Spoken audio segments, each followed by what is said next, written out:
Question 12, it's about time of flight mass spectrometry. So let's have a think about what mass spectrometry is. So you put a sample of gaseous ions into a tube, you bombard them with high energy electrons from something called an electron gun.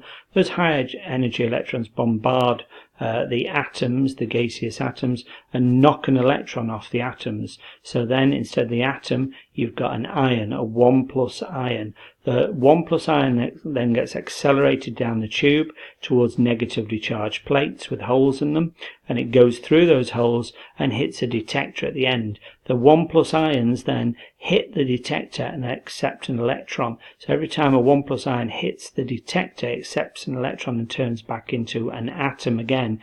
And that creates a current. So an electron being accepted off the plate by a 1+ ion generates a current. So the more 1+ ions hit the plate, the larger the current, and the more abundant, that means how many there are, the more abundant the 1+ ions are hitting the plate. More of them generates more current. So the current in the detector is proportional to the ion abundance, the number of ions. A is correct straight away. Sample particles can gain electrons to form positive ions. No, you lose electrons to form positive ions. Particles are detected in the order of their kinetic energies. No, another property of the particles is they've got the same kinetic energies. They've all got the same kinetic energies. They take longer to get down the plate. The longer they get to go down the plate, then the higher their mass is. Heavier particles tend to take longer to get down and hit the plate. Ions are accelerated by a magnetic field. No, they're accelerated by plates which are negatively charged and have holes in them called perforated plates. So your answer is A. Chlorine exists as two isotopes, 35Cl and 37Cl, in the ratio 3:1. It means for every 4 particles, 3 of them are 35Cl and 1 of them is 37Cl. Which statement about peaks in the mass spectrum Cl2 is correct? There's peaks at 70 and 74, 70, 72, 74, 70, 72, 74, 70 and 72. Well, there's going to be 3 kind of peaks. There's going to be, if it's got in Cl2, there's 2 Cls, so they could either be both 35, one could be 35 and one could be 37, or they could be both 37. That will give peaks of 70 if they're both 35, 2 35s are 70. If one is 35 and one is 37, that adds up to a mass of 72, and if they're both 37, 2 37s are 74. So it's automatically either B or C. And let's have a look now in terms of ratios. I'll do spoilers and we can walk through the maths.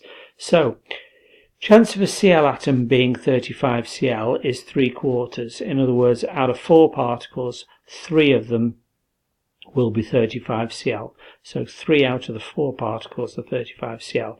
Similarly, the chance of a Cl particle is 1 part out of 4, 1/4. The MR70Cl2 contains 2 Cls. The MR70 contains 2 Cl35s. The MR72 contains the 35 and the 37 Cl, and MR75 must contain 2 37s. So, the chance of getting 1 35 is 3/4. The chance of getting 2 35s is 3/4 multiplied by 3/4. If you put that into a calculator, it comes out as 9/16. Or if you know your fractions, you multiply the top 2 numbers. 3 times 3 is 9. Bottom 2 numbers, 4 times 4 is 16. 9 divided by 16, 9/16. So the first ratio is 9. Well, they're both 9, so that hasn't helped me very much. The last one is 74 is 2 37 Cl. So let's do that one. Quarter chance multiplied by a quarter chance. 1 times 1 is 1. 4 times 4 should say 16. So you've got a 1/16th chance. 1 out of 16. If you notice all the time it's out of 16, so I've got 9/16th chance, 6/16th chance, and 1/16th chance. So the 9 and the 6 and the 1 add up to 16. The 9 and the 3 and the 1 add up to 13. So we've got 13ths here, 9 13ths and 3 13ths and 1 13th. So I know the answer is B straight away. But let's work out where the 6 comes from. 6/16. This is a bit trickier because I've got a 35 and a 37, so the chances are 3/4 multiplied by 1/4. 3 times 1 is 3, 4 times 4 is 16, so that's the chance of there being a 35 and a 37 Cl in Cl2, but they could be the other way around. So instead of 35, 37 Cl bonded, it could be 37, 35 Cl bonded. So I've got to double that number, so that's 6/16. So the answer is 9 to 6 to 1. A 0.485 gram sample of anhydrous sodium sulfate is dissolved in water and the solution made up to 250 centimeter cubed in a volumetric flask. What is the concentration of sodium sulfate in the solution? So concentration is number of moles divided by volume. I don't know the number of moles, so I need to turn grams into moles first of all. So let's work out what sodium sulfate is. How do I know what sodium sulfate is? Well, sodium Na is in group 1, so it forms a 1+ ion. You need to remember that sulfate is SO4 2-. 1+ and 2- isn't going to balance, so I'm going to need 2 1+s to balance out with the 2 minuses. I'm going to need 2 Na 1+s to balance out with the SO4 2- Na2SO4. I can work out the MR now.